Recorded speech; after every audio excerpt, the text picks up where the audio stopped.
Iki était un gars qui était traité comme une fille parce qu'il avait l'air flamboyant, alors il quitte sa maison pour devenir un vrai homme. Cependant, les choses empirent quand le dortoir où il emménage est plein de filles de l'université qui veulent s'amuser avec son glizzy, le forçant à devenir un vrai homme Sigma de la manière la plus scénaristique. Qu'est-ce que je dis? Iki vient de déménager à Tokyo et pendant qu'il regardait la carte de la ville, certaines filles bavardent sur le fait qu'il est une fille mignonne et de petite taille. Mais elles commencent à se disputer pour savoir s'il est une fille ou un gars avec un cornichon qui pend. Il va ensuite chercher son dortoir et reçoit de l'aide d'un habitant qui lui montre le chemin. Il montre de l'enthousiasme pour son premier jour à Tokyo, c'est-à-dire jusqu'à ce qu'il soit frappé par une pluie torrentielle. Il trouve le dortoir alors qu'il est extrêmement mouillé et c'est à ce moment-là que la voluptueuse gardienne, Ayaka, se présente à lui. Iki ne peut s'empêcher de regarder ses seins, mais voyant à quel point il est mouillé, elle l'emmène au bain chaud pour éviter qu'une fille comme elle ne tombe malade. Iki n'en croit pas ses yeux en découvrant que le BBL existe sur un torse et est encore plus choqué lorsqu'Ayaka entre,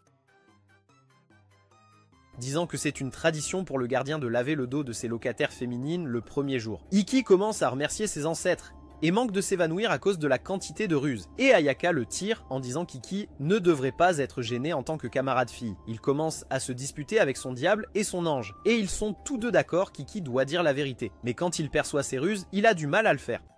Après s'être calmé, il parvient à dire à Ayaka qu'il est un gars. Mais même là, Ayaka ne se dérange pas pour lui laver le dos et peut-être le devant ensuite. Iki s'effondre et se réveille dans sa nouvelle chambre de dortoir, mais réalise rapidement le service de fan énorme au-dessus de lui et se lève des genoux d'Ayaka. Il réalise qu'il porte des vêtements et qu'Ayaka les lui a mis. Mais quand elle le voit troublé, elle lui assure que son sandwich copieux du métro est normal malgré sa silhouette de taille amusante.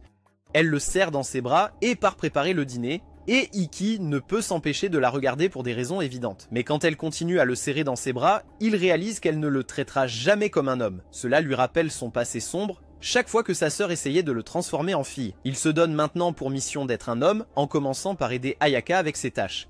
Il essaie de l'aider à accrocher les vêtements, mais il est vite troublé en voyant ses Betty Blues, et il perd sa concentration en observant le mouvement des vêtements. Puis il essaye d'aider en arrosant les plantes, mais finit par glisser. Puis il essaye de nettoyer le sol, mais glisse à nouveau et se casse le coccyx, se rendant encore plus petit. Frustré, Iki exprime à Ayaka son désir d'être perçu comme un homme après avoir été traité comme une fille toute sa vie, et Ayaka le réconforte, s'excusant de ne pas l'avoir remarqué plus tôt. Puis elle lui dit que s'il veut prouver qu'il est un homme, il devrait l'embrasser sur la joue. À ce moment-là, les autres locataires rentrent chez eux après avoir entendu qu'il y a un garçon qui reste avec eux, et quand ils entrent, ils sont choqués de voir Iki presque embrasser Ayaka.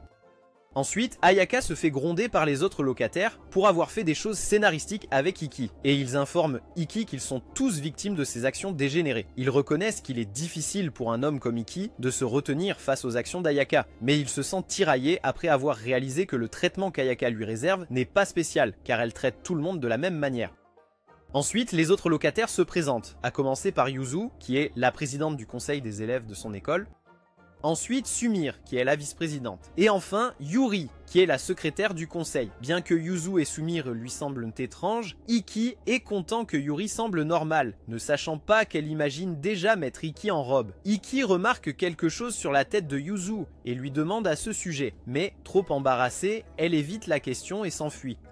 Sumire révèle que la chose sur sa tête était pour la faire paraître plus grande, car Yuzu a toujours été complexé par son corps plat et a même essayé de masser ses seins pour qu'ils puissent grandir. Yuri dit à Iki que Yuzu et Sumire sont extrêmement proches, et elle espère qu'Iki pourra les aider à se rapprocher. Juste à ce moment-là, Yuzu invite Sumire à prendre un bain avec elle, et Sumire saigne du nez, pensant à des choses bizarres. Ce soir-là, Iki est toujours triste de savoir qu'Ayaka traite tout le monde de la même manière, ce qui le fait se sentir moins spécial. Mais le lendemain matin, Ayaka le réveille de la manière dont tout homme aimerait être réveillé. Mais quand Yuzu les aperçoit, elle les gronde tous les deux pour avoir presque fait un mini Iki. Puis c'est le premier jour d'école et le trio du conseil part tôt car ils ont besoin de gérer les affaires de l'école le matin, laissant Iki avec Ayaka. Nerveux, Iki exprime son anxiété à l'idée de rencontrer ses nouveaux amis car il vient de la campagne. Mais cela donne une idée à Ayaka. Elle enfile son uniforme scolaire qui couvre à peine ses formes et dit à Iki de s'entraîner à socialiser avec elle. Cependant, cela motive Iki car il imagine qu'il peut faire en sorte qu'Ayaka le voie comme un homme et qu'ils fassent du yoga chaud ensemble. Alors, il essaie de s'entraîner.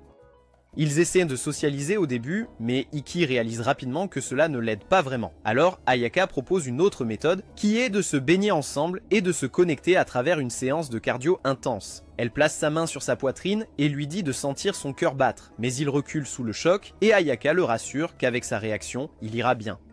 Il prend le sac pour aller à l'école, mais avant de partir, Ayaka lui chuchote à l'oreille, lui souhaitant bonne chance, ce qui fait presque crier Ikki. Après l'école, Ikki informe Ayaka que sa journée s'est superbement déroulée avec les autres qui l'ont accepté, et Ayaka le serre dans ses bras en disant qu'il peut compter sur elle chaque fois qu'il a besoin d'aide.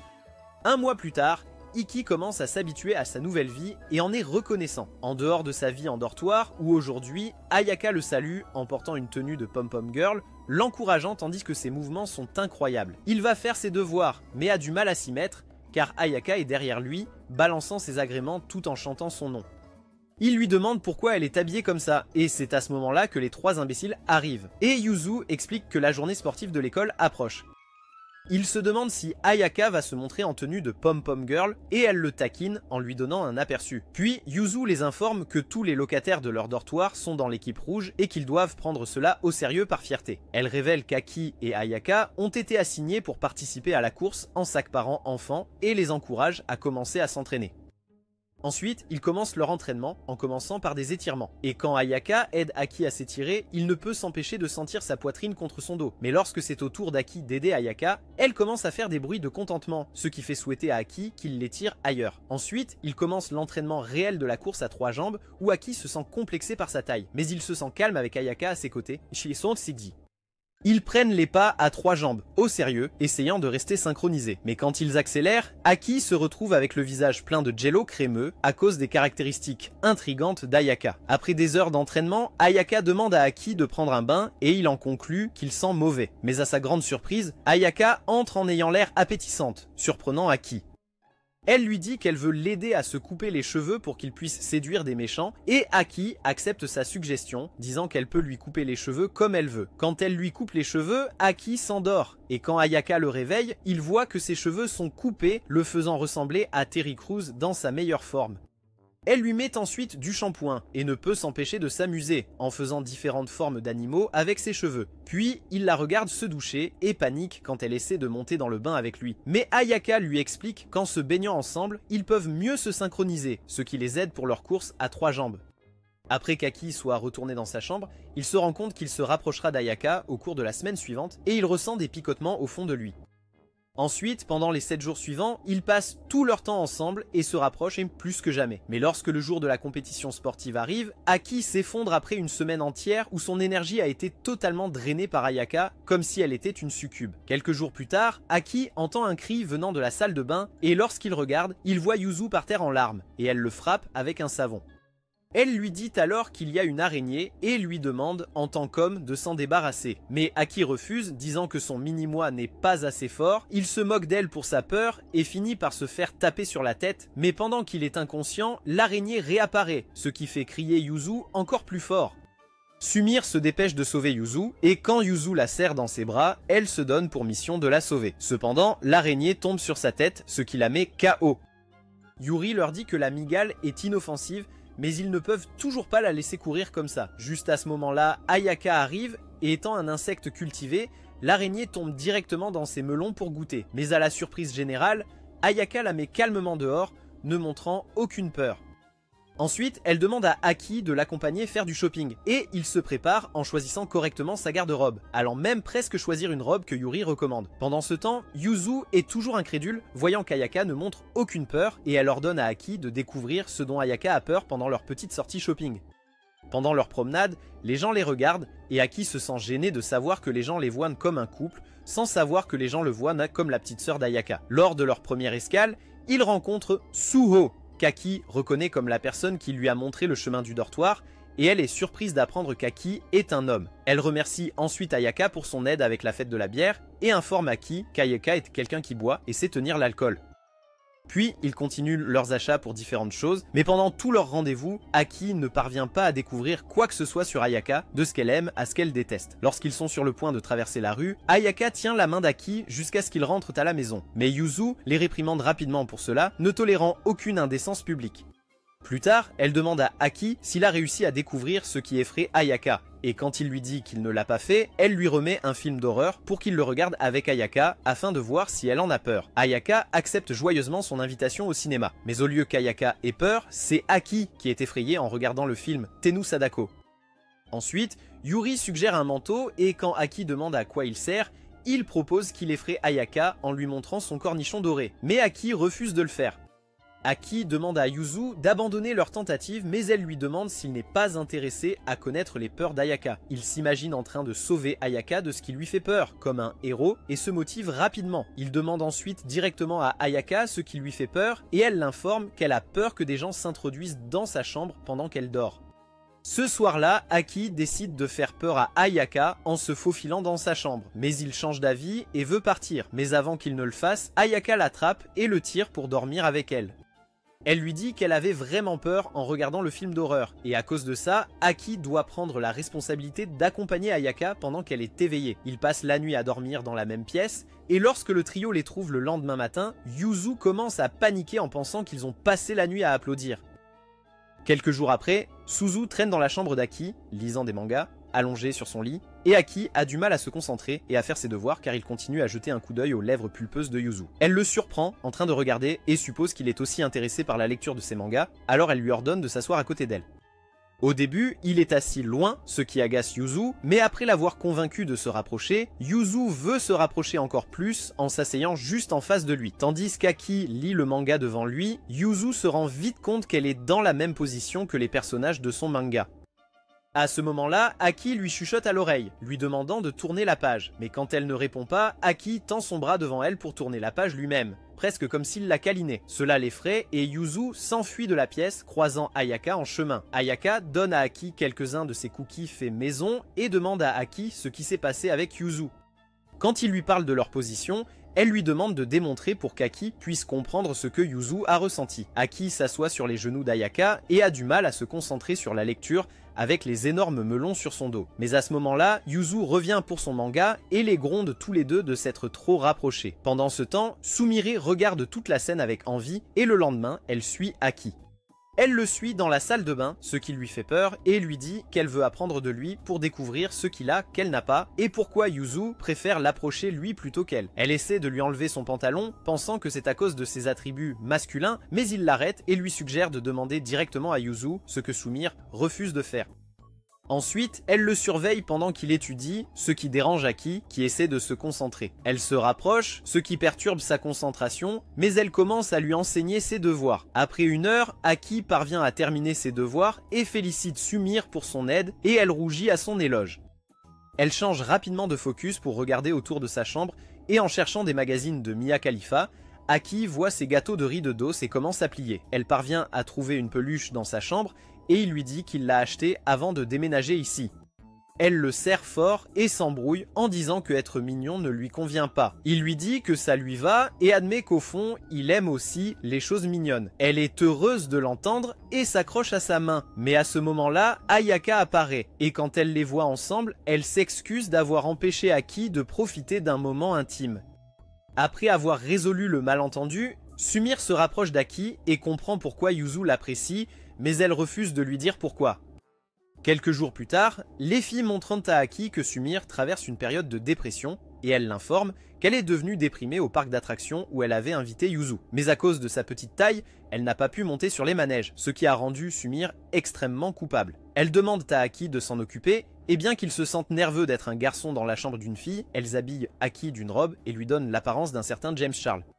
Puis Aki entre dans la chambre de Sumire pour lui remonter le moral et voit à quel point sa chambre est girly. Il demande à Sumire de redevenir elle-même, mais elle refuse, disant que son moi habituel rend la vie difficile à Yuzu. Aki dit qu'il fera tout pour aider et Sumire lui demande de l'aider à changer de vêtements, ce qui le rend nerveux. Il commence par enlever son legging, révélant ses jambes plus lisses que du beurre, et quand il parvient à la déshabiller jusqu'à ses sous-vêtements, il se donne pour mission de se dépêcher et de finir le travail. Il trouve un pyjama et le met sur Sumire, qui exprime avec désespoir que si elle ne porte pas Yuzu sur son épaule bientôt, elle fera un salto arrière depuis le 10e étage. Aki propose qu'elle le porte à la place, et après réflexion, elle accepte. Quand elle porte Aki sur ses épaules, elle retrouve son énergie en sentant les jambes lisses et féminines d'Aki sur son cou. Puis, elle s'excuse auprès de Yuzu et Yuki d'avoir été distante. Et Yuzu dit à Sumire qu'elle aimerait être à nouveau sur ses épaules, ce qui fait que Sumire a une période de son nez. Yuzu révèle un plus gros poulet sur sa tête et retourne au parc d'attractions où elle parvient à atteindre la limite de hauteur, mais la sécurité la refuse quand même. Plus tard, Yuki apparaît près d'Aki et lui demande son aide avec quelque chose, disant que seul lui peut l'aider. Il a en tête que Yuki a besoin de son aide en tant qu'homme, et elle l'amène dans sa chambre, lui faisant croire qu'elle a besoin de lui pour étendre ses domaines crémeux. Il voit une photo des locataires tous ensemble, mais à sa grande surprise, Yuki lui demande de mettre un costume de bonne. Il veut refuser, mais en raison de sa fierté masculine, il enfile le costume. Étonné de voir à quel point cela lui va parfaitement. Elle lui présente plus de costumes à porter, et dans chacun d'eux, elle prend des photos d'Aki ayant l'air si mignon qu'un homme considérerait que chacune de ses ouvertures est un but. Pour le dernier, elle lui présente un maillot de bain, mais il refuse de le porter car cela révélerait sa saucisse, et Yuki commence à le poursuivre pour qu'il le porte. Pendant ce temps, Ayaka entend le bruit provenant de la chambre de Yuki et va enquêter. Mais quand Aki entend Ayaka arriver, il ne veut pas qu'elle le voie dans cet état, alors il tire rapidement Yuki pour se cacher. Quand Ayaka entre, elle ne voit personne, ne sachant pas qu'Aki et Yuki se cachent dans le placard. À ce moment-là, Aki se rapproche trop de Yuki et saute dehors, ne laissant pas ses pensées dégénérées prendre le dessus. Ensuite, Aki va dormir, pensant toujours à son moment avec Yuki, tandis que Yuki est dans sa chambre, heureuse d'avoir maintenant une photo d'Aki à mettre à côté de celle des autres locataires. Quelques jours plus tard, Aki et les filles parlent de la mariée de juin, une croyance selon laquelle si une fille se marie en juin, elle reste mariée pour toujours. Quand Ayaka montre son intérêt à être une mariée, Aki ne peut s'empêcher de l'imaginer comme sa propre épouse. Yuzu croit qu'elle serait une épouse dévouée qui accueille son mari quand il rentre à la maison et lui propose de manger le dîner ou de la manger elle-même pour le dîner. Juste à ce moment-là, les autres se joignent à leur conversation par intérêt et Yuri exprime son désir d'être une épouse si parfaite que le mari n'a rien à faire. Pendant ce temps, Yuzu imagine que Sumire serait le genre d'épouse qui est dure pendant les heures de travail et complètement douce en tant qu'épouse qui mendie pour de l'attention, mais Sumire rejette cette suggestion. Il demande son avis à Ayaka et elle leur dit simplement qu'elle aimerait être une épouse soutenante, mais qu'elle n'a pas encore envisagé le mariage pour le moment, ce qui impressionne les filles. Ils demandent à Aki avec qui il préférerait se marier, et alors qu'il pense à Ayaka, Yuzu change de sujet, l'empêchant de répondre. Ce soir-là, Aki pense qu'il peut épouser Ayaka, l'imaginant comme une épouse qui l'épuiserait complètement, et il voit dans un magazine comment il peut être un excellent mari qui aide sa femme. Ce soir-là, alors qu'Ayaka est sur le point de préparer le dîner, Aki surgit dans sa tenue de chef, lui demandant de le laisser l'aider, ce qu'elle accepte volontiers.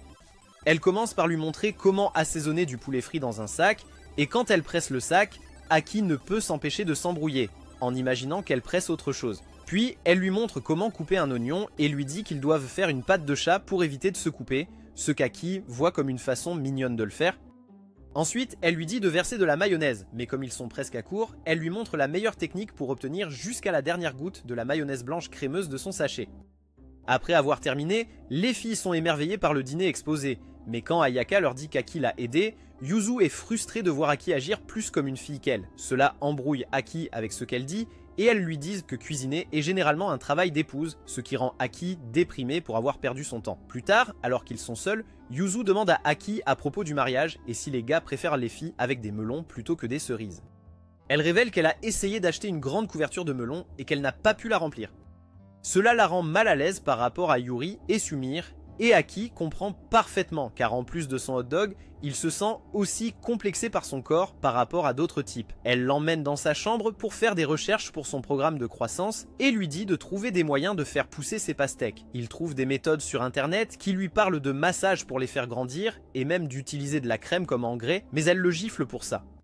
Plus tard, Aki passe devant Ayaka qui fait la lessive et en considérant la taille de sa poitrine, il pense à lui poser la question. Ayaka le surprend en train de regarder et l'attire dans ses bras, mais cela donne à Aki l'idée que peut-être la taille de la poitrine est déterminée par la grandeur du cœur d'une personne. Il se dépêche d'aller le dire à Yuzu, mais la trouve en train de se changer, ce qui se termine par une nouvelle gifle.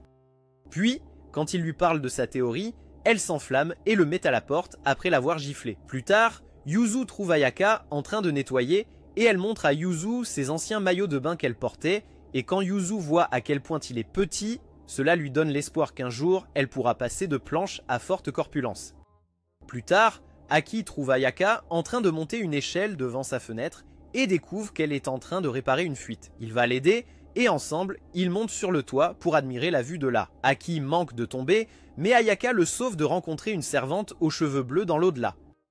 Ils commencent à réparer les fuites et Ayaka dit à Aki qu'elle a hérité de la maison de sa grand-mère et qu'elle a l'intention de poursuivre son héritage en tant que gardienne. Juste à ce moment-là, ils réalisent que l'échelle a disparu et qu'elle tombe par terre, les laissant coincés sur le toit. Refusant de prendre des risques, ils décident d'attendre soit leurs voisins, soit que les filles rentrent à la maison. Mais au fond, Aki souhaite qu'ils puissent rester là avec Ayaka pour toujours. Soudainement, il commence à pleuvoir, et tous les deux couvrent leur tête avec la bâche qu'ils ont apportée. Ayaka sert Aki pour se réchauffer mutuellement, et réalisant que les autres ne sont pas encore là, Aki imagine ce que serait de vivre avec Ayaka sur le toit pour toujours. En raison d'un mauvais karma, il glisse presque à nouveau, mais Ayaka le sauve de la rencontre avec Ace cette fois. Juste à ce moment-là, les autres apparaissent pour les sauver, et à cause de leur position, ils supposent que les deux applaudissaient sous la pluie de façon romantique. Mais ils expliquent que les escaliers qu'ils ont utilisés sont tombés, et à ce moment-là, cela porte malheur à Yuzu, car elle tombe des escaliers. Ensuite, Aki est sur le point de prendre un bain quand Yuzu arrive, affirmant qu'elle y va en premier. Les autres arrivent, et ils jouent à pierre-papier-ciseaux pour cela, que les filles gagnent. Ils prennent un bain ensemble, tandis qu'Aki passe son temps à se faire sécher par Ayaka, ce qui ne le dérange pas. Pendant que Yuzu et Yuki profitent du bain chaud, Sumire est trop timide pour entrer et Yuki lui dit de venir. Mais dès qu'elle voit Yuzu et ses intrigues, elle devient confuse. Pendant que Yuzu se met du shampoing, les autres parlent de la taille de leur melon, rendant Yuzu mal à l'aise et souhaitant qu'elle ait un peu de leur jus. Mais à sa grande surprise et au grand désarroi de Sumire, Yuzu a grandi de 2 mm. Ensuite, ils s'inquiètent pour leur prochain voyage scolaire car ils doivent laisser Aki se débrouiller seul avec Ayaka, sans savoir si le petit corps d'Aki est capable d'affronter les jumeaux chiens exubérants d'Ayaka tout seul. Pendant ce temps, Aki commence à avoir froid et Ayaka propose de le réchauffer avec ses coussins, mais il refuse. Ensuite, elle vérifie sa température, ce qui le fait rougir. Elle l'invite à poser sa tête sur ses genoux et il apprécie cela pendant qu'Ayaka caresse sa tête, ne regrettant pas d'avoir pris son bain en deuxième. Puis, quand les filles elles ont fini de se baigner, il dort déjà. Quelques jours plus tard, Aki prépare une petite piscine pour que les filles se détendent, et lorsque Yuri révèle le maillot de bain que porte Yuzu, elle est gênée et asperge de l'eau sur Aki, mais finit par mouiller davantage les deux filles plus plantureuses, Ayaka et Sumire, que ta mère hier soir. Sumire enlève ses couvertures de parcelles, révélant les atouts qu'elle cache, ce qui rend Aki embarrassée. Yuzu la félicite pour son nouveau maillot de bain et Yuki lui dit qu'elle l'a obligé à l'acheter. Yuki montre aussi son maillot de bain, disant que ses atouts augmentent, et Yuzu se sent mal à l'aise d'entendre cela. Puis, pendant que les filles se rafraîchissent dans l'eau, Yuzu interdit à Aki de rentrer, refusant de partager la même eau avec sa saucisse. Alors, il décide d'aider Ayaka à la place. Il la trouve en train de couper des pastèques tandis que ses melons sont à découvert et il en devient tout rouge. Elle dit à Aki qu'elle veut rejoindre les autres en portant un maillot de bain et lui propose de faire de même. Mais alors qu'Aki veut d'abord montrer ses muscles, il se rend vite compte qu'il n'en a pas, alors il décide de ne pas le faire. Elle le rassure que ce n'est pas grave et essaie de le serrer dans ses bras, mais Aki continue d'essayer de l'éviter, ne voulant pas fondre sur ses melons si tôt le matin. Ensuite, elle lui propose de se baigner dans la piscine après que les filles aient terminé et il refuse, disant que c'est gênant de se baigner seul. Cela donne une idée à Ayaka et elle suggère qu'ils devraient se baigner ensemble. Puis, après que les filles ont fini, Ayaka le pousse dans la piscine, disant que ce serait dommage qu'il ne puisse pas en profiter, et il décide de s'amuser, ne sachant pas que Yuri prend des photos d'eux. Plus tard, il la trouve avec son appareil photo en main, et quand il demande, elle explique qu'elle aime prendre des photos au hasard pour essayer. Elle lui montre les photos qu'elle a prises, allant de photos de café aléatoires à un flash de Yuzu. Il ne comprend pas ce que c'est, et à ce moment-là, Sumire apparaît, demandant 1 minute à Yuri. Alors qu'Aki est là derrière eux, Yuri montre à Sumire plusieurs photos secrètes de Yuzu et les lui vend. Quand Sumire part chercher l'argent, Yuri menace de faire disparaître Aki s'il voit sa transaction. Mais elle lui propose de lui rendre un service pour qu'elle n'ait pas à l'enterrer. Ils montent à l'étage et Yuki montre comment elle prend des photos en utilisant un manga pour attirer Yuzu dehors puis prend ses photos. Yuki dit à Aki que, contrairement à lui, elle n'est pas très proche d'Ayaka, et elle veut des photos d'Ayaka dans son environnement naturel. Aki va secrètement prendre une photo d'Ayaka, mais au moment où il prend la photo, elle le remarque et prend la pose. Elle l'aborde à ce sujet, mais au lieu d'être évasive, elle l'encourage à prendre des photos d'elle. Ensuite, Aki montre les photos à Yuri, et bien qu'elle convienne qu'Ayaka est jolie, ce n'est toujours pas suffisant. Mais elle décide d'utiliser une photo de Yuzue à la place. Quelques jours plus tard, l'été approche et Ayaka dit aux locataires qu'elle les aidera à faire leurs devoirs. Tandis qu'Aki est enthousiaste, Yuzue lui prévient qu'il n'aimera pas ça après ce que les filles ont vécu l'été précédent. Le lendemain, les filles partent pour des affaires de conseil étudiant, laissant Aki seul avec Ayaka. Il nettoie rapidement sa chambre pour se préparer à sa séance d'études privée avec Ayaka, et quand elle arrive, Aki est impressionné car elle ressemble à une enseignante qui donnera des A pour certains des D de ses élèves. Il commence la séance d'études et Ayaka dit à Aki que s'il peut finir ses devoirs sans son aide, elle le récompensera. À ce moment-là, à cause de l'absence de climatisation, Ayaka commence à transpirer. Elle enlève alors sa veste, révélant ce qui fait fléchir les hommes et fait perdre son calme à Aki. Il commence à être nerveux sous le regard insistant d'Ayaka et demande une pause pour aller aux toilettes et se calmer un peu. Mais Ayaka le taquine et lui dit de se concentrer sur la tâche à accomplir. Après 1 heure, Aki parvient à terminer ses devoirs et Ayaka le réconforte pour le féliciter. Ensuite, elle part chercher la récompense d'Aki et il s'enthousiasme en pensant à toutes les façons dont Ayaka peut le récompenser. Mais à sa déception, Ayaka revient avec des glaces pour sa récompense. Cependant, lorsque Ayaka la mange, la douce crème blanche de la glace commence à couler sur elle, faisant vagabonder l'esprit d'Aki ailleurs, imaginant d'autres sortes de crèmes. Soudain, la sonnette retentit et il s'avère que c'est Yatsuhu qui apporte du jus pour Ayaka. Ensuite, Aki ouvre un jus pour lui-même, mais Ayaka remarque que c'est de l'alcool, alors elle lui donne du vrai jus pendant qu'elle boit l'alcool. Ils trinquent et boivent ensemble, et à ce moment-là, les filles reviennent. Quand Yuzue réalise qu'Ayaka boit de l'alcool, elle panique et Ayaka lui saute dessus. Mais avant qu'Aki ne voie ce qui se passe, les autres lui ferment les yeux. Yuki lui dit qu'Ayaka, quand elle est ivre, aime attaquer les gens avec son amour, et en un clin d'œil, elle tire les 2 filles vers elle, les laissant toutes traumatisées par terre, tandis qu'Aki est laissée seule pour gérer la situation. Ayaka le pousse contre le mur, lui disant qu'elle va lui montrer son amour, et descend les escaliers, faisant penser à Aki qu'il est temps pour un peu d'action au lit. Mais à sa déception, Ayaka s'endort en lui câlinant le ventre. Quelques jours plus tard, Aki retourne dans sa chambre lorsqu'il aperçoit quelque chose de complètement inattendu. Un parfait petit pain au caramel prenant vie. Une fille se tient là dans sa chambre. Surpris, Aki claque la porte, supposant qu'il est entré au mauvais endroit. Mais elle le rouvre tout de suite, debout avec confiance dans des vêtements d'été légers. Elle explique avec désinvolture que, puisque personne n'utilisait la pièce, elle a pensé qu'il était acceptable de se changer là-bas car c'était sa chambre auparavant. Elle regarde autour et prend l'un des cahiers d'Aki, souriant comme si cela lui rappelait de bons souvenirs. Puis elle se présente finalement comme Nana. Aki se présente, mais dès qu'elle entend son nom, Nana rit, disant que cela ressemble à un nom de fille. Puis, ignorant complètement les limites personnelles, elle le taquine en plaisantant qu'elle a besoin de preuves qu'il est vraiment un garçon. Elle essaie même de jeter un coup d'œil sous sa couverture de cornichons et murmure quelque chose sur le fait qu'il aime probablement ce genre de choses. Juste au moment où les choses commencent à devenir vraiment bizarres, Yuzue débarque comme un chevalier en armure brillante. Elle gronde Aki pour être bruyant, mais se fiche dès qu'elle voit qui est dans la pièce. Avant qu'elle ne puisse se retirer, Nana l'entraîne aussi dans le chaos. Nana dit qu'elle veut leur montrer quelque chose et sans aucune honte, commence à enlever ses vêtements. Yuzue couvre immédiatement les yeux d'Aki et le tire dehors, tandis que Nana agit comme si rien n'était bizarre dans la situation. Yuzue explique que Nana était la présidente du conseil des élèves dans son ancienne école. Aki est stupéfait car il a toujours pensé que seuls les types sérieux et intelligents avaient ce rôle. Yuzue hoche la tête et dit que Nana est en fait super intelligente. Plus tard, Nana les rappelle pour montrer son uniforme scolaire. Elle prend une pause, montrant délibérément à Aki sa douce cuisse caramel. Yuzue intervient et couvre à nouveau les yeux d'Aki, mais Nana ne s'arrête pas. Elle sourit et se presse contre Aki, l'appelant une petite chose. Yuzue l'éloigne encore une fois et dit à Nana d'arrêter. Nana sourit, intriguée par la possessivité de Yuzue. Yuzue croise les bras et déclare qu'elle est maintenant la chef de la maison partagée, et Nana lève un sourcil, prenant cela comme un défi. Aki se prépare à voir la pièce détruite dans leur affrontement à venir, mais au lieu de cela, les filles se lancent dans un concours de maths. Elles lancent les réponses comme si c'était un tour de vitesse.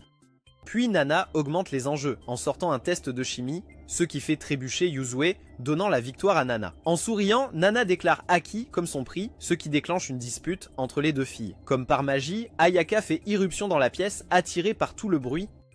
Elle trouve Yuzue et Nana tirant sur Aki comme s'il était un os de souhait humain. Nana lâche immédiatement prise et salue joyeusement Ayaka qui, à la surprise d'Aki, est la sœur aînée de Nana. Ce soir-là, ils dînent tous ensemble comme d'habitude. Nana s'assoit à côté de sa sœur, profitant joyeusement du repas.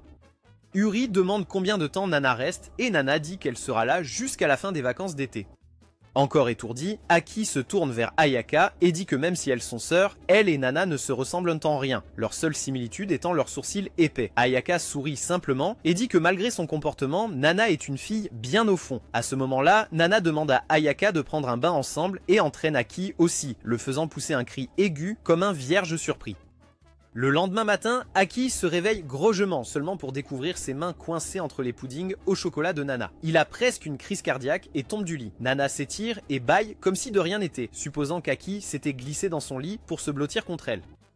Il s'avère qu'elle a oublié quelle était sa chambre. Elle dit de nouveau qu'Aki est mignon, puis se rend compte qu'elle ne porte pas de maquillage et s'enfuit en panique. Plus tard, entièrement habillée et maquillée, Nana fait irruption dans la chambre d'Aki et l'entraîne à jouer à des jeux. Elle saute sur son lit, ouvre un panneau caché au plafond et sort une PlayStation. Elle dit que sa sœur ne la laissait jamais jouer, alors elle devait le cacher là-haut. Elle lui ordonne de s'asseoir sur ses genoux et ils jouent au jeu ensemble. Cependant, Aki a du mal à se concentrer sur le jeu avec Nana derrière lui, le taquinant et lui disant de se concentrer. Il parvient à terminer le jeu, mais finit par s'effondrer en raison de la quantité de complots qu'il a affrontés. Il se réveille sur ses genoux et pense à lui-même à quel point Nana ressemble à Ayaka à ce moment-là. Ensuite, elle l'invite à jouer à un jeu de combat avec elle en disant qu'aucun de ses amis n'est prêt à jouer aux jeux vidéo avec elle.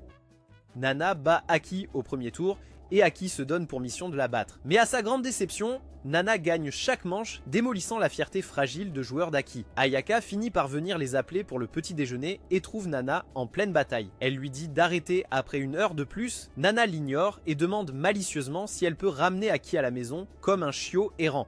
Ayaka la rabroue en disant que c'est elle qui s'occupe d'Aki.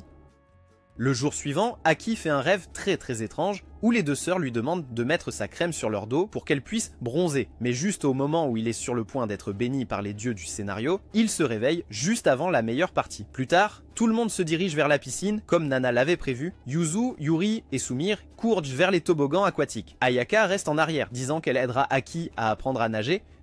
Mais avant même qu'il ne commence, deux étrangers étonnants arrivent et coincent Aki. L'un d'eux le plaque contre le mur comme une vraie demi-momie qui apprécie les hommes de petite taille. Juste au moment où Aki commence à paniquer, Nana intervient et gâche leur numéro. Mais ils s'avèrent être ses amis, Mi et Meiko. Comme Nana, ils aiment totalement les petits mecs avec de gros paquets comme Aki. Ils admirent le nouveau jouet de Nana, mais Nana précise qu'Aki n'est pas son petit ami, mais son animal de compagnie. Ayaka revient, dégageant une énergie maternelle puissante qui pousse instantanément les deux filles à battre en retraite. Quand Nana demande à emprunter Aki pour la journée, Ayaka refuse, car elle a déjà promis de lui apprendre à nager. Nana la met au défi de faire une course de natation, déclarant que celle qui gagnera pourra gagner Aki. Elles se mettent en position et Nana pense que, étant donné qu'Ayaka a les plus gros atouts, elle aura du mal à nager. Mais à sa surprise, Ayaka nage sur le dos. Pendant ce temps, Mii et Meiko jouent, mais sont trop distraites par la mignonnerie d'Aki, alors elles le regardent avec admiration pendant que les sœurs concourent. Une fois que les sœurs atteignent la ligne d'arrivée, les juges ne savent pas qui a gagné, alors les sœurs recommencent, tandis que Mii et Meiko se prélassent tranquillement aux côtés d'Aki, au bord de la piscine. Cela continue indéfiniment jusqu'à ce que la piscine ferme, et à la fin, ni Ayaka ni Nana ne peuvent passer du temps avec Aki ce jour-là. Un soir, Yuzu emmène Aki regarder un film d'horreur, espérant que cela l'aidera à surmonter sa peur. Mais à la fin, c'est elle qui est complètement paralysée, figée comme un chaton effrayé. Les choses ne font qu'empirer lorsque Nana surgit soudainement derrière elle et les effraie tellement que Yuzu s'évanouit sur le coup. Ensuite, Nana plaisante en disant que leur maison partagée est si vieille qu'elle est probablement hantée, suggérant avec humour qu'Aki pourrait avoir besoin de dormir avec elle pour se protéger. Cette nuit-là, encore secoué par le film, Aki entend un bruit étrange en lisant une bande dessinée. Son imagination s'emballe et il décide de demander à Ayaka à ce sujet. Mais quand il frappe à sa porte, c'est Yuzu qui répond. Il s'avère qu'elle a trop peur de dormir seule elle aussi et est venue dormir chez Ayaka. Ayaka explique que la chambre à côté de celle d'Aki était autrefois un entrepôt. Elle n'est plus utilisée et le seul moyen d'y entrer est par une porte extérieure qui est de toute façon cassée, ce qui fait que la chambre est scellée de l'extérieur. Elle offre à Aki une place dans leur petite soirée pyjama, mais il s'accroche à ce qui reste de sa dignité et retourne en courant dans sa propre chambre. Sous sa couverture, les bruits reviennent. Sans autre choix, Aki rassemble le courage d'aller voir l'entrepôt lui-même. Il jette un coup d'œil à l'intérieur et au lieu de trouver des fantômes, il trouve Nana en train de courir sur un tapis de course. Il entre et lui dit que le bruit était si fort qu'il l'a effrayé.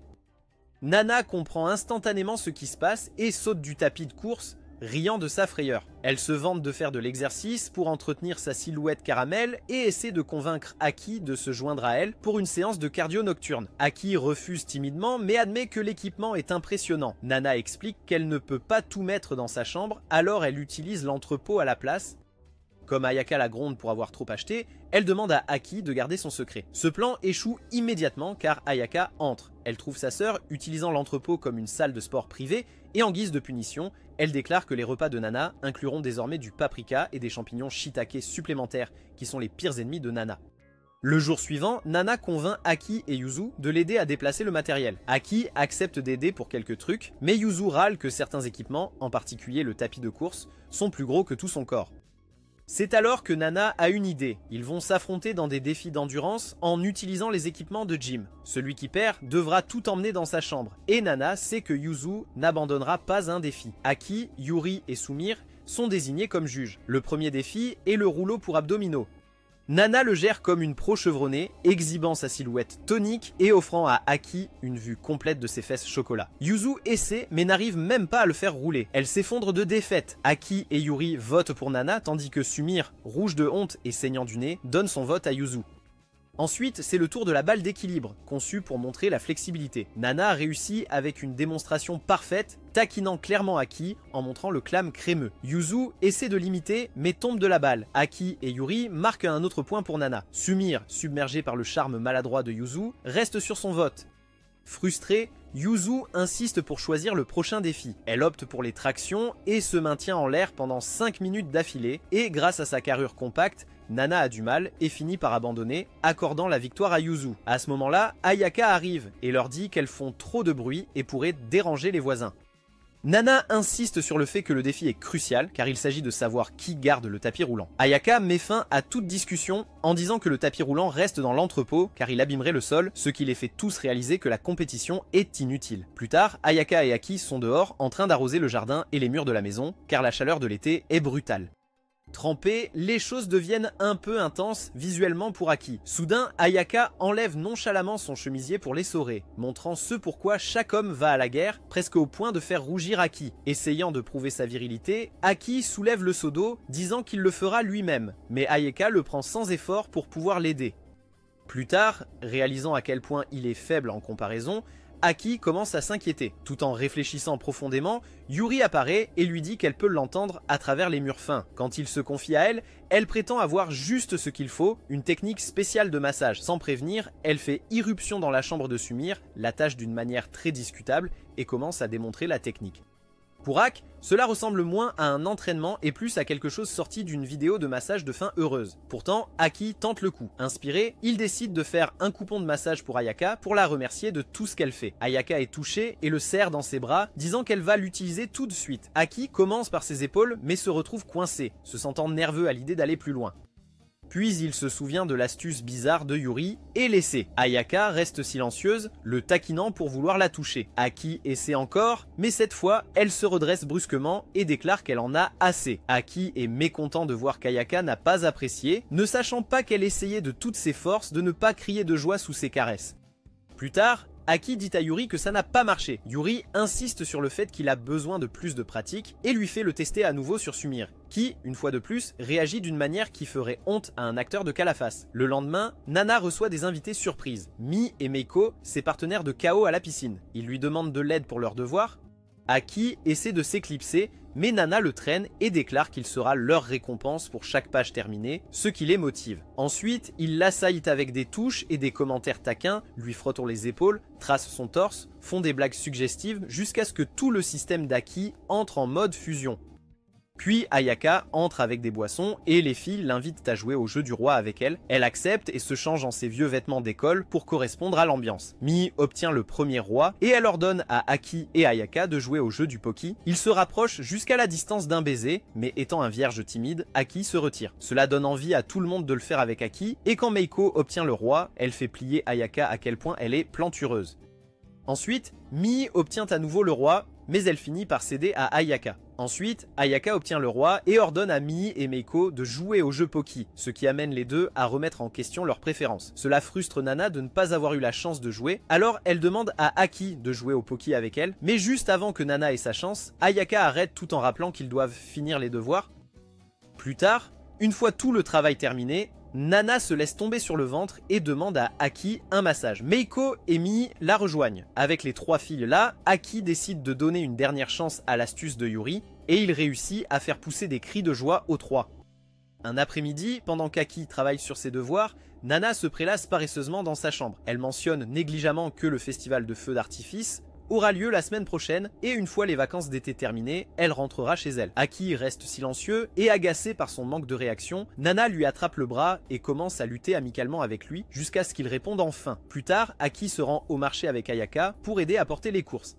En se promenant en ville, une affiche pour le festival de feux d'artifice attire son attention et quelque chose à ce sujet éveille un sentiment en lui. De retour à la maison, Nana tire rapidement Ayaka à part, disant qu'elle veut qu'elle fasse quelque chose avec elle. Aki n'y pense pas trop jusqu'à ce qu'il passe devant la chambre d'Ayaka et entende la voix de Nana à l'intérieur faire de joyeux bruits charmants. Quelques instants plus tard, Nana sort et le surprend à flâner devant la porte.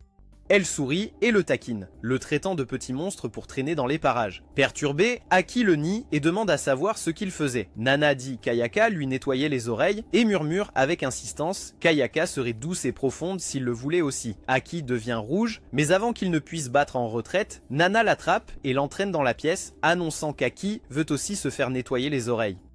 À l'horreur d'Aki, Ayaka accepte. Nerveusement, il s'allonge avec sa tête sur ses genoux, submergé par la douceur et la taille massive des jumelles au-dessus de sa tête. Mais bientôt, il se détend et s'endort, surprenant Ayaka. Peu de temps après, Nana revient et trouve Aki en train de somnoler paisiblement. Quand il se réveille 1 heure plus tard, il apprend que Nana a pris une photo de lui en train de dormir et l'a déjà montrée aux autres filles.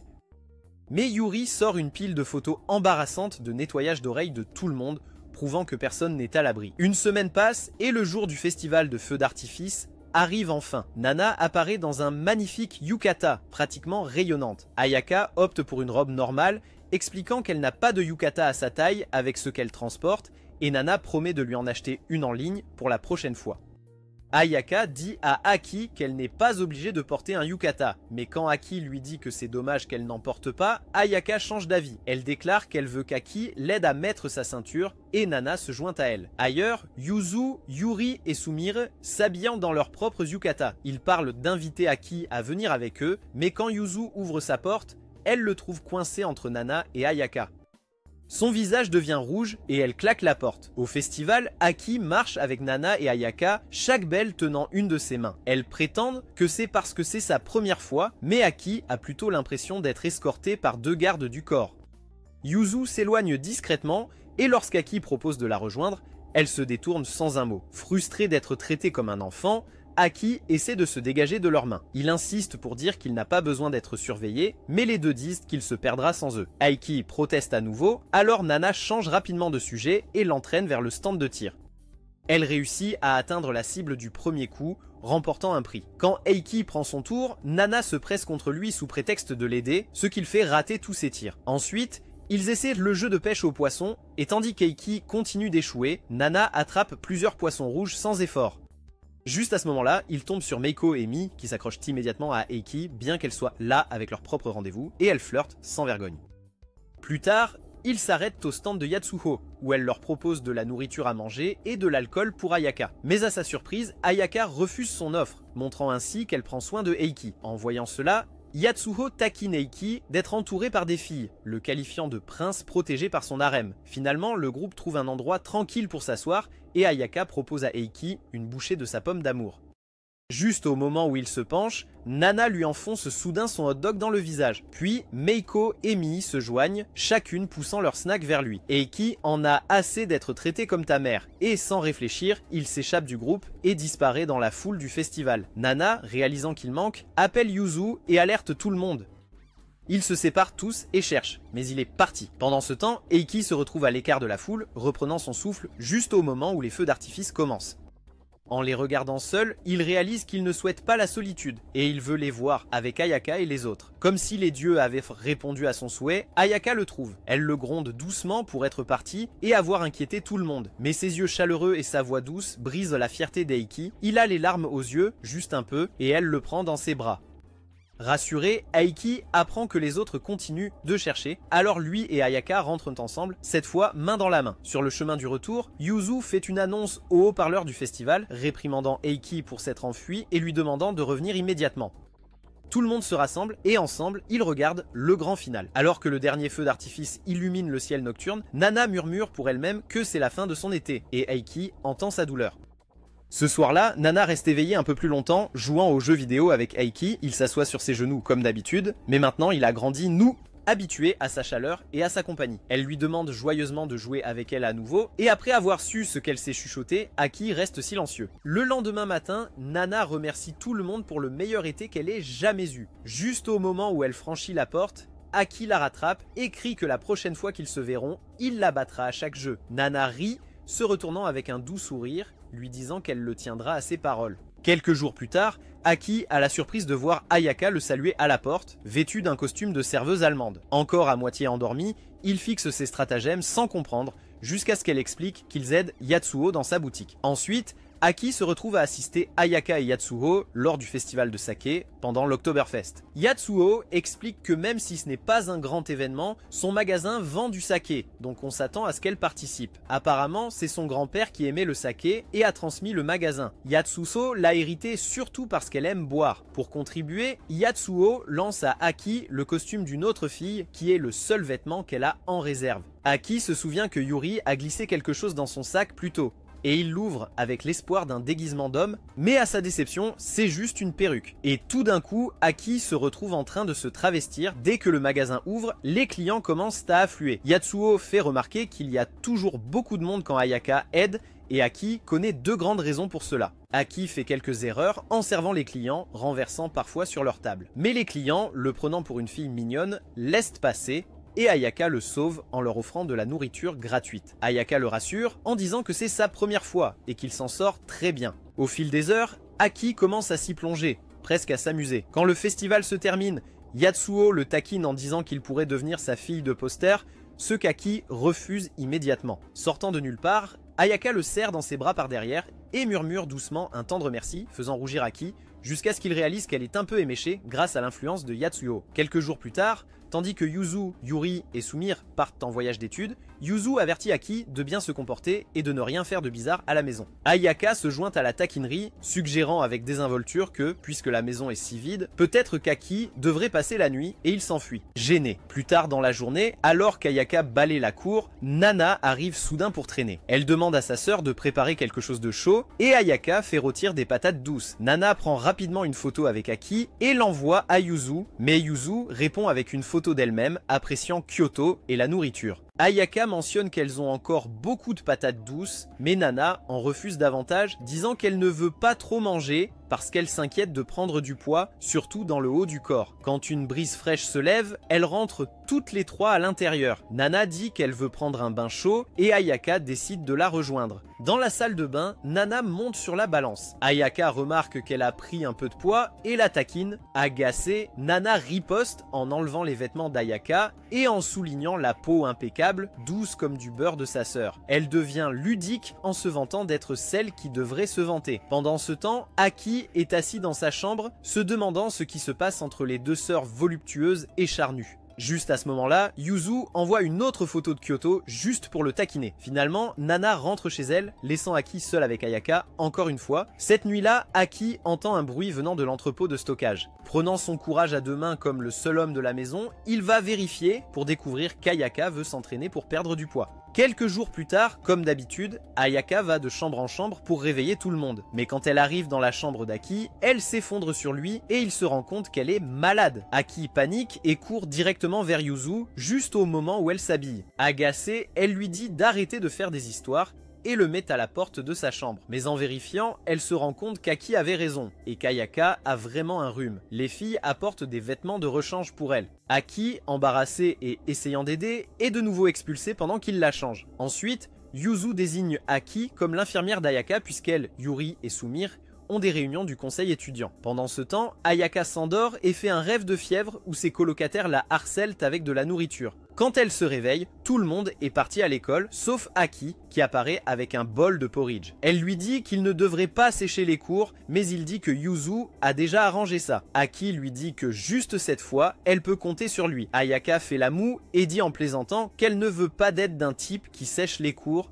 Aki se fige, mais se détend quand elle rit et lui dit de lui donner la bouillie. Lorsqu'elle ouvre la bouche, il hésite à la nourrir, s'imaginant lui donner sa bouillie pour bébé à la place, mais parvient finalement à la nourrir. Après qu'elle en finit de manger, Aki remarque qu'elle transpire et lui suggère de se changer. Il se lève pour aller dans sa chambre, mais elle l'arrête doucement et lui demande s'il peut lui essuyer le dos à la place. Ayaka commence à se déshabiller, mais avant qu'elle n'aille trop loin, Aki panique et se précipite derrière elle. Il la supplie de ne pas se retourner, quoi qu'il arrive. Il commence à lui essuyer le dos, se répétant de ne pas s'emballer et qu'il est là pour la soigner. Mais essuyer son dos ne suffit pas et Ayaka se tourne soudain vers lui et lui demande s'il essuiera là où la plupart des hommes rêvent de toucher. Aki se fige à nouveau, mais serre sa volonté mentale et arrête toutes les pensées pour qu'il puisse bien faire son travail. Le lendemain matin, Ayaka a déjà l'air beaucoup mieux et les filles demandent à Aki s'il a fait quelque chose de bizarre pendant ce temps. Il leur assure que non, mais Ayaka dit à Aki que s'il tombe malade, elle serait ravie de le nettoyer complètement, ce qui éveille les soupçons des filles.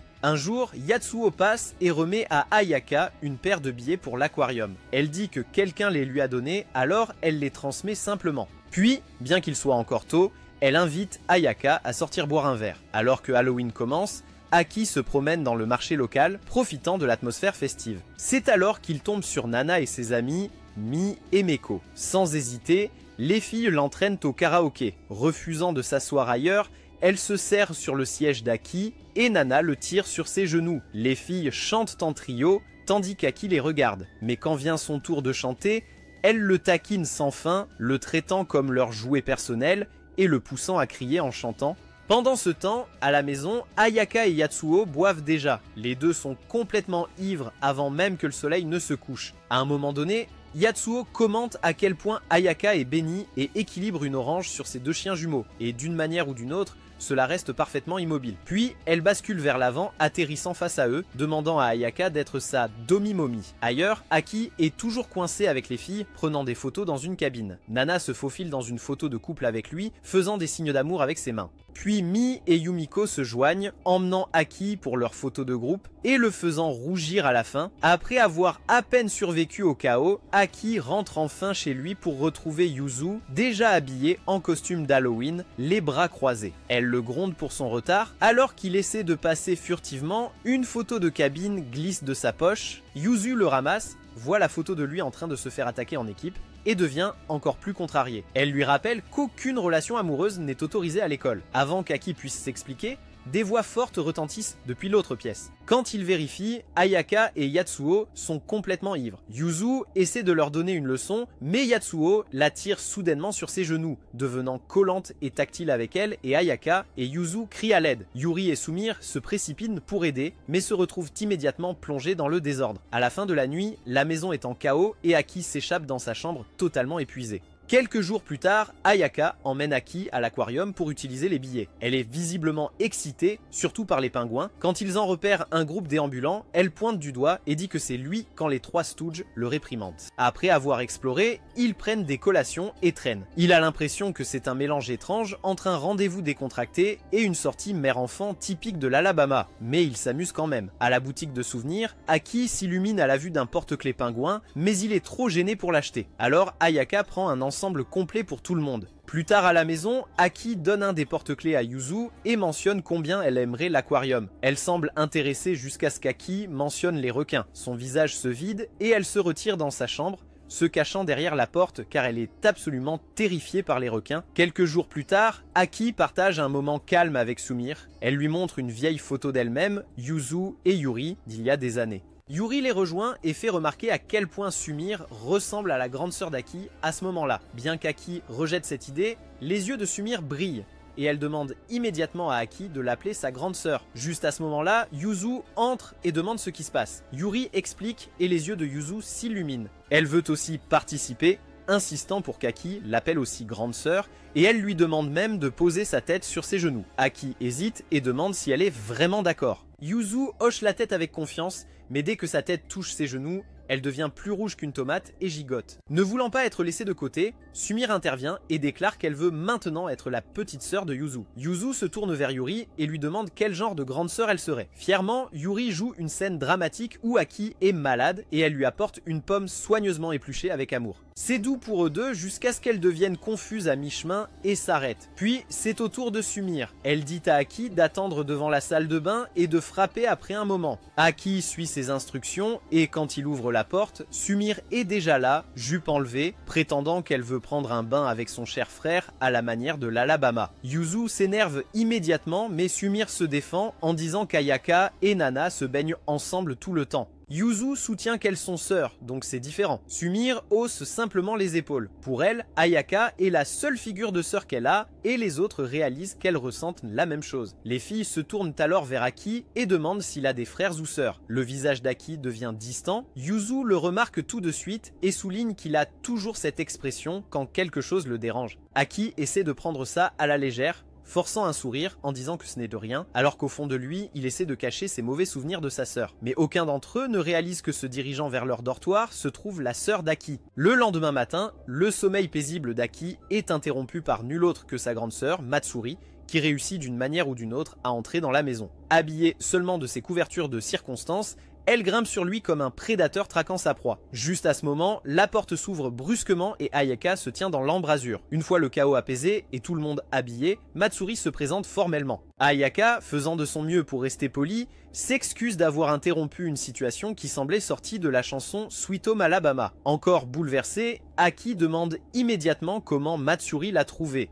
Et très sérieusement, elle lui dit que c'est à cause de l'amour. Tout le monde accepte cette réponse, sauf Yuzu, qui ne perd pas de temps pour souligner qu'Aki porte un costume de fille. Matsuri rayonne de fierté en annonçant qu'elle l'a habillée elle-même, disant que sa petite sœur adorable mérite de porter des vêtements mignons. Sumire est instantanément d'accord. Yuri intervient également, disant qu'elle a même cousu des tenues pour Aki auparavant. Yuzu, clairement pas d'accord, interrompt en disant qu'Aki est un gars avec un cornichon et non une fille avec un coquillage. Avant qu'elle ne puisse finir, Matsuri la dévisage et avec une aura menaçante, elle demande si Yuzu est vraiment l'ami d'Aki. Ensuite, elle ajoute que Yuzu est aussi plutôt mignonne juste après Aki, et peut-être qu'elle l'emmènera chez elle ensuite. Sumire réagit immédiatement que Yuzu lui appartient, et Matsuri recule. Ensuite, Matsuri déclare qu'elle rentre chez elle, mais Aki vient avec elle. Aki refuse immédiatement, mais Matsuri insiste en disant qu'Aki ne peut rien faire sans elle. Se sentant acculé, Aki se réfugie derrière Ayaka, et dit que c'est elle qui s'occupe de lui maintenant. Matsuri s'arrête, elle s'approche d'Ayaka et l'examine attentivement, puis esquisse un demi-sourire et la remercie d'avoir pris soin de sa petite sœur. Mais ensuite, elle attrape le poignet d'Aki et essaie de l'emmener. Ayaka ne recule pas, au lieu de cela, elle se penche en avant, pressant doucement sa gelée rebondissante contre la tête de Matsuri, la faisant crier. Calmement, elle lui demande d'écouter ce que veut Aki. Ayaka explique que même leurs parents savent qu'Aki est avec elle et qu'il va bien. Matsuri se moque de sa déclaration, croyant qu'Ayaka ne sait pas ce qu'Aki voulait. Ayaka sourit simplement, disant qu'elle sait tout sur les gens de cette maison. Matsuri plisse les yeux, accusant Ayaka de séduire Aki par son apparence. Ayaka acquiesce fièrement de la satisfaction d'Aki pour ses soins. Sachant que cela ne se terminera pas par des paroles, Matsuri lance un défi à Ayaka pour prouver qu'elle peut s'occuper d'Aki, et si elle échoue, Aki repartira avec Matsuri. Le sourire d'Ayaka s'élargit et elle demande une pause pour aller se changer. Elle revient quelques minutes plus tard, portant son ancien uniforme de lycée, prête pour le combat. D'abord, sa cuisine est testée et Ayaka sert un repas sous forme de steak haché. Tout le monde se régale, immédiatement impressionné. Matsuri essaie de résister, mais après avoir regardé tout le monde dévorer leurs assiettes et la nourriture devant elle, elle grotte une bouchée et elle est accrochée, mangeant son steak haché jusqu'à la dernière bouchée. Juste au moment où elle pense que c'est fini, Ayaka présente son pudding pour le dessert que Matsuri apprécie complètement. Elle continue de s'occuper de Matsuri, du berceau même au nettoyage des oreilles, jusqu'à jusqu'à ce que la nuit tombe. Ayaka dit à Matsuri de rester là et elle lui offre un service complet, lui brossant les dents avec précision, ce qui fait ressentir à Matsuri quelque chose par rapport au mouvement à l'intérieur de sa bouche. Ensuite, Ayaka invite Matsuri à dormir avec elle, mais elle refuse et Ayaka suppose qu'elle veut prendre un bain. Quand elle rejoint Matsuri dans la salle de bain, Matsuri panique. Mais Ayaka lui dit que c'est une tradition de laver le dos de son locataire. Et cela surprend Matsuri de savoir qu'Ayaka a fait la même chose pour Aki. Tout en frottant le dos de Matsuri, elle murmure à quel point Matsuri aime Aki. Matsuri répond immédiatement que c'est de l'amour fraternel. Ayaka gémit doucement, pressant ses atouts contre le dos de Matsuri, et lui dit de laisser tout ce qui concerne Aki à elle. Matsuri atteint sa limite et admet une défaite temporaire. Elle avertit Ayaka que la prochaine fois, elle devra faire le même effort ou Aki viendra avec elle. Ayaka emmène calmement Matsuri au lit et tous ceux qui ont regardé l'ensemble du spectacle sont restés sans voix. Le lendemain, Aki accompagne Ayaka au marché. À leur insu, Matsuri les suit, maintenant en mode furtif total, l'étalonnant comme un ninja, attendant le moment parfait pour enlever sa sœur bien-aimée. Elle craque finalement lorsqu'elle voit Ayaka s'amuser avec Aki et saute de sa cachette en traitant Ayaka d'indécente. Ayaka révèle calmement le manju qu'elle lui donne à manger et explique qu'elle nourrit Aki car il a les mains occupées. Ayaka propose même un à Matsuri avec un sourire, ce qu'elle mange. Mais Matsuri a déjà pris sa décision. Dès qu'Ayaka détourne le regard, elle attrape la main d'Aki et l'entraîne dans une ruelle sombre. Elle déclare que par tous les moyens nécessaires, elle le ramènera à la maison. Coincé, Aki reste ferme, lui disant qu'il ne va pas revenir. Les yeux de Matsuri deviennent froids, disant à Aki comment il ose maintenant lui répondre. Au lieu de discuter, Aki reste silencieux et la laisse le ramener chez lui. Mais étant un agaçant monsieur je sais tout, ils se perdent complètement. Le soleil commence à se coucher et par désespoir,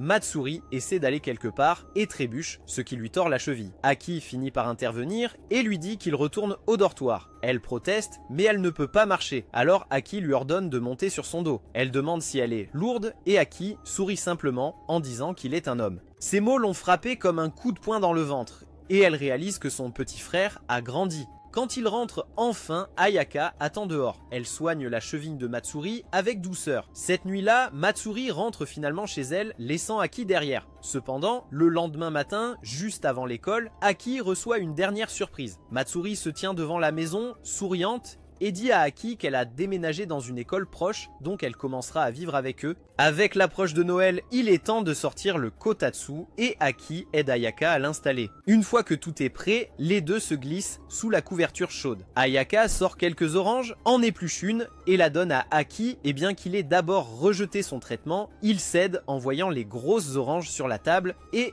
mange ça. Soudain, le radiateur s'éteint. Ayaka se baisse sous le kotatsu pour vérifier et il s'avère qu'un câble s'est débranché. Mais elle prend un peu trop de temps là-dessous et Aki commence à se sentir chatouillé, ce qui le fait rire de bonheur. Frustré, il soulève la couverture et trouve Ayaka qui le taquine avec ses cheveux. Elle rit juste et sort, complètement désinvolte quant à tout ce qui ressemble à de l'espace personnel. Une fois que le chauffage fonctionne à nouveau et que les choses se réchauffent, Ayaka part faire du thé. Avec la pièce enfin paisible, Aki s'endort peu de temps après. Plus tard dans la journée, Aki se promène dans le marché avec Yuzu. Les magasins sont déjà décorés pour Noël et Aki dit avec excitation qu'il a hâte de recevoir un cadeau. Yuzu demande si Ayaka a déjà demandé ce qu'il veut, mais Aki commence à parler sans arrêt de recevoir un cadeau du Père Noël et se demande même si le Père Noël sait qu'il a déménagé en ville. C'est là que ça frappe Yuzu comme une tonne de briques qu'Aki croit encore au Père Noël. Choquée, Yuzu court pour le dire à Yuri et Sumire. Elle admet qu'elle n'a tout simplement pas pu se résoudre à lui révéler la vérité. Sumire n'est pas trop surprise, car Yuzu elle-même était dévastée quand elle l'a découvert. Yuzu hoche la tête solennellement, disant que la vérité l'a frappée si fort qu'elle n'a pas pu manger pendant une semaine. Elle refuse de briser la croyance d'Aki, surtout après qu'il ait mentionné prévoir de rester éveillé toute la nuit juste pour rencontrer le Père Noël. Yuri propose de lui glisser un somnifère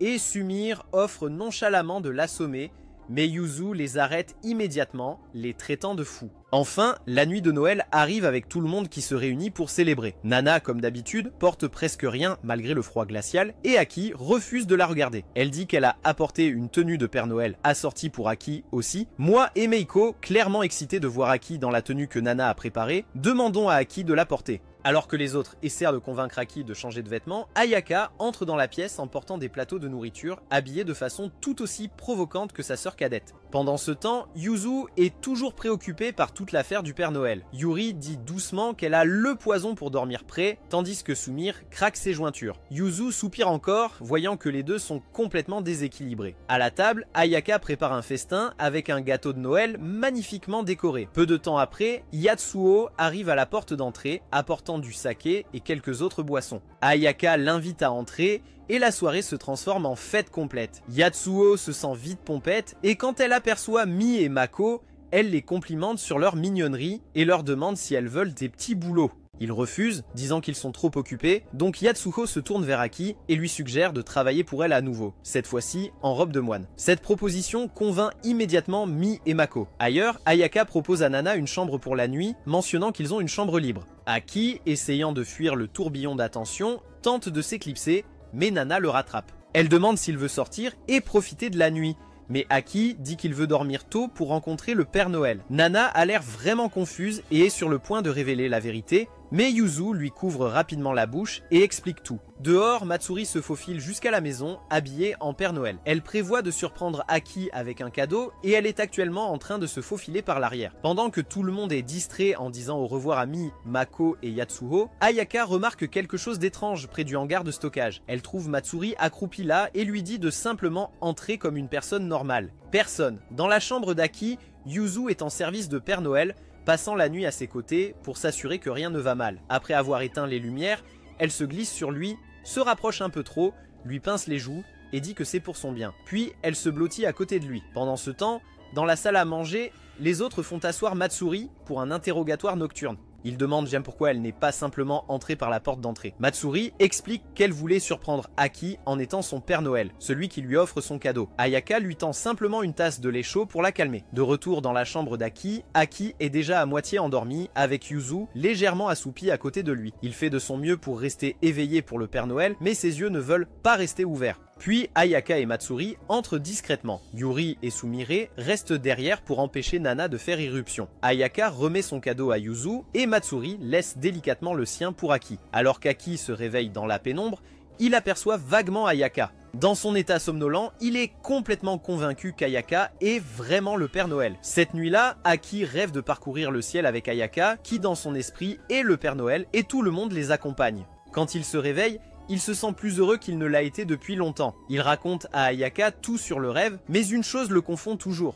Pourquoi il en reçoit 2 cadeaux? Ayaka sourit simplement et dit que c'est parce qu'il a été un si bon garçon cette année. Dans le couloir, les filles discutent de la veille. Nana fait la moue parce qu'elle n'a pas pu rencontrer la sœur d'Aki, car Matsuri est partie juste après avoir déposé son cadeau. Ensuite, elle taquine Yuzu à propos de dormir avec Aki comme son cadeau. Yuzu recule brusquement et la repousse avant qu'elle ne puisse dire autre chose. Alors que l'année touche à sa fin, tout le monde met la main à la pâte pour nettoyer la maison. Les filles du 2e étage ont déjà terminé leur part. Quand Yuzu descend, elle trouve Aki en train de nettoyer l'évier. Elle s'approche discrètement de lui et touche son cou, disant qu'il se sent chaud. Yuri et Sumire se joignent à lui, traitant Aki comme un radiateur ambulant. En remerciement, les filles proposent de nettoyer sa chambre. Aki dit qu'il peut le faire lui-même, mais Yuzu lève un sourcil et plaisante en disant qu'il cache probablement son Johnny Sins Best Hits quelque part. Sans hésitation, Sumire vérifie sous son lit et trouve un tabloïd masculin, ce qui les surprend, les faisant penser qu'il aime les mecs musclés. Aki s'empresse de se justifier, mais c'est trop tard. Dans la cuisine, Ayaka prépare des sobas pour le nouvel an. Tout le monde se rassemble autour du kotatsu pour manger. Yuzu mentionne que Nana a dit que Matsuri pourrait bientôt être transférée dans son école. Puis elle demande pourquoi Nana n'est pas là et Ayaka répond qu'elle est allée visiter un temple avec des amis et qu'elle boude parce qu'elle ne reçoit plus d'argent du nouvel an. En parlant de cadeaux, Ayaka dit à Aki que le sien devra attendre jusqu'à demain. Après le dîner, tout le monde devient somnolent et se dirige vers le lit car demain est une toute nouvelle année. Vers 23 h, Ayaka finit de nettoyer et remarque qu'Aki est toujours assis à côté du kotatsu. Elle demande pourquoi il est encore éveillé. Aki dit qu'il ira bientôt se coucher mais dans sa tête, il veut juste passer un moment tranquille avec. Elle, Ayaka, dit que depuis qu'Aki a emménagé dans la colocation, le temps a filé, et Aki est d'accord. Il dit que cette année était meilleure que la précédente et qu'il se sent bien juste en étant à côté d'elle. Ayaka se penche légèrement et demande doucement si elle fait du bon travail en s'occupant de lui. Aki rougit et dit qu'il est content que ce soit elle qui dirige la maison. Ayaka sourit et promet de faire de son mieux encore l'année prochaine. Aki essaie de rester éveillé jusqu'à minuit, mais Ayaka lui dit doucement qu'il peut dormir. À minuit, une nouvelle année commence. commence. La plupart sont profondément endormis, d'autres regardent les dernières secondes de l'année passée s'évanouir. Tous portent un simple espoir que l'année prochaine soit encore meilleure que la précédente. Si vous avez regardé ce récapitulatif d'anime jusqu'à la fin, commentez petit homme énorme saucisse. Si vous aimez les récapitulatifs d'anime comme celui-ci, regardez cette